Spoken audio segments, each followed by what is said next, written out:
Hello, team, and welcome to episode 14. They're crazy and they're kooky. Yes, a double batch of crazy. Team, it was a lot of fun this weekend. It was my godmother, the matriarch of the family, the oldest member of the Couto Coelho family ever in recorded history. Maria José, aka Zezus, turned 80 exactly on Easter. So it was very cool. We got to spend the weekend with her. Today, we're going to be talking a little bit about family and a simple grammar point, possessives, where I do see some doubts because the way English uses its possessives, it's much different from the way we do it in Portuguese. So it is something that might seem small, but it is constant. We use them a lot in our speech, so it is worth taking a look at. Team, welcome. Let's see what we've got.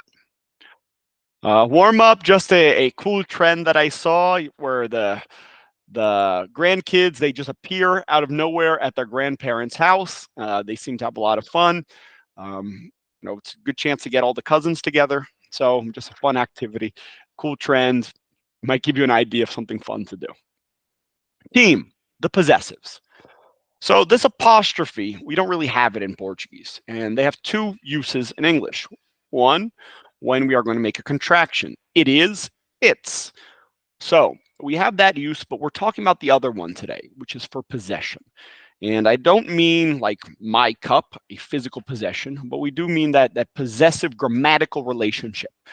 So we have two options here with this apostrophe, which is before the S, a singular possessive, my cousin's house, my cousin Maria, or my cousin's house with the apostrophe after the S, João and Maria's house. You won't see the S apostrophe S. I don't know why. I think in Old English they used to do it. In modern English, we do not. The only time when you will see an S apostrophe S would be for a proper noun, a name, like Lucas's house, Marcus's house. Then you will see the S apostrophe S. There's no way around it. Now, we also have these possessive adjectives. Just like the verb to be, we need to learn our first, second, third, singular, and plural. And most of these are not really a big problem for my students, except for this guy right here. Actually, there's two. First of all, our. I don't know why my students forget our. So our, if you go to church, remember, Our Father. It's the name of the most famous hymn. But your is a more constant problem, even with my more advanced students. In Portuguese, we'll use your in the third person. In English, you cannot. Your, I must be talking about you, your. So remember, if it's João, it's his. If it's Maria, it's hers. And if its color is black, the the color of the cup. And team, just like I did, its color is black. The color of the cup is black. You can technically use of, but it doesn't sound very natural. It sounds almost too formal. You will see of specifically for positions, for roles. Chief of security, the head of state. So when you use of, it sounds much more official, and it's not what we really hear in common English. Now, we also have these, which are possessive pronouns. The difference, pronouns don't have an object after them. So an adjective, my mug. Now, almost always these will end the sentence. I can also say, the mug is mine. And in this case, we don't have a thing after it. What changes is really just this S. So our becomes ours, your becomes yours. His already had that S, so nothing changes. And my becomes mine. How will you remember this, team? I know it's not 100% of the time, but as a rule of thumb, if it comes at the end of the phrase, you will use the pronoun. If it comes in the middle of the phrase, it'll probably be the adjective. Okay. Team, a little activity that I had a lot of fun with my students. I put 4x4. If you have a big family, it can be 5x5. If you want to do it quickly, it can be 3x3. But you will make a little tic-tac-toe, a hashtag, as we say in modern society. But you'll make a little grid. You'll put the names of your family, your close friends, and you'll pick a random number. And what we're looking for here is to use some possessives and to hear some cool stories. is the adventurous traveler. Who in your family is always somewhere different? Every time you check Instagram, they're traveling somewhere new, somewhere fun. I think nowadays it would be my cousin Bobby, who she goes to different places, Europe, the United States for her work. So very cool job. Congratulations. Well earned. She would be the adventurous traveler in my family. So you'd cross off that person. And it's not really a competitive game, but if you get 4 in a row, 5 in a row, bingo. It's more to practice your English. Team, family study buddy, there's always that cousin. So find that cousin who speaks a little bit of English. And my challenge is just 5 minutes.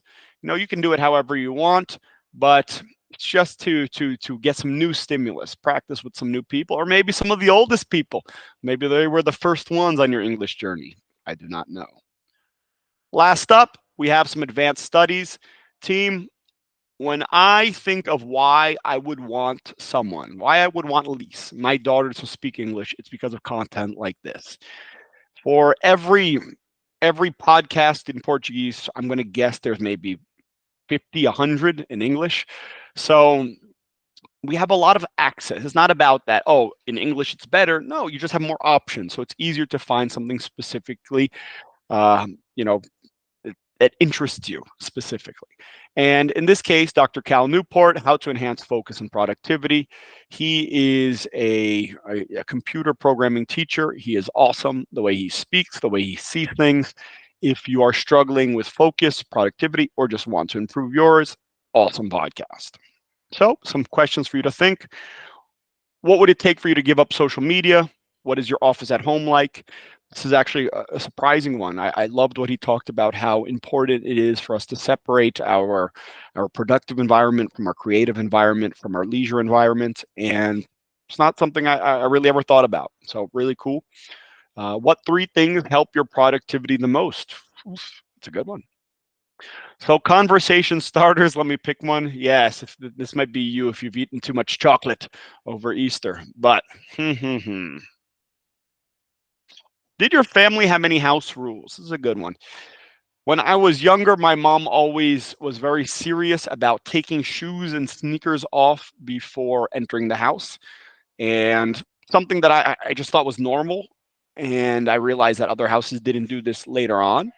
And I used to do this here until we had Ozzy, just because he was a monster and would just come in off the street. But I think it's a good habit, and maybe we should start doing that again since we don't have a dog at the moment. So that was a house rule that we had. Team, thank you. And like always, I hope to see you in class.